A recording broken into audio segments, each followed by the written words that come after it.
વડોદરા શહેરમાં ભૂકી કાસને લઈને ડાયવર્ઝન આપીને કામગીરી ચાલુ કરવામાં આવી છે તે ખોટી રીતનું હોવાનું જણાવી કોંગ્રેસે કલેક્ટરને આવેદનપત્ર આપ્યું હતું। વડોદરા તાલુકામાં સોખડા, આજોડ અને સીસવા ગામ આવેલ છે, જેમાં સીસવાનું તળાવ ફાટે તો છાણી ગામ સહિત તેની આસપાસના વિસ્તારોમાં પાણીથી તરાજી ફેલાય તેમ છે।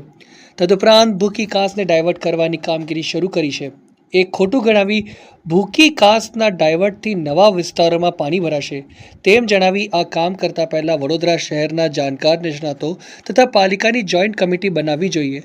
આ બંને કમિટીની ઝીણવટભરી ચર્ચા કરવામાં આવે અને ત્યાર પછી જ કાસ તથા અન્ય કામગીરી કરવામાં આવે તેવી માંગણી સાથેનું કલેક્ટરને કોંગ્રેસ દ્વારા આવેદનપત્ર આપવામાં આવ્યું હતું। કોર્પોરેશનની સ્ટેન્ડિંગ કમિટી દ્વારા ભૂકી કાસનું જે રીરૂટનું કામ જે મંજૂર કરીને આ વડોદરા શહેરના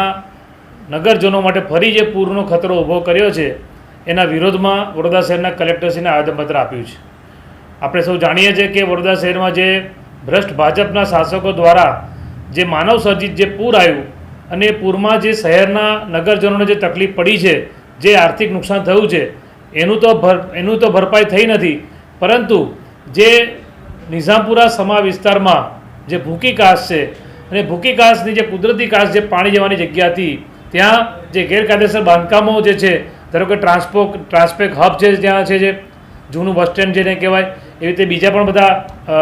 બીજેપીના માલેતુજારોના બિલ્ડિંગો બનેલા છે, તો એ ગેરકાયદેસર દબાણો તોડવાની જગ્યાએ આ લોકો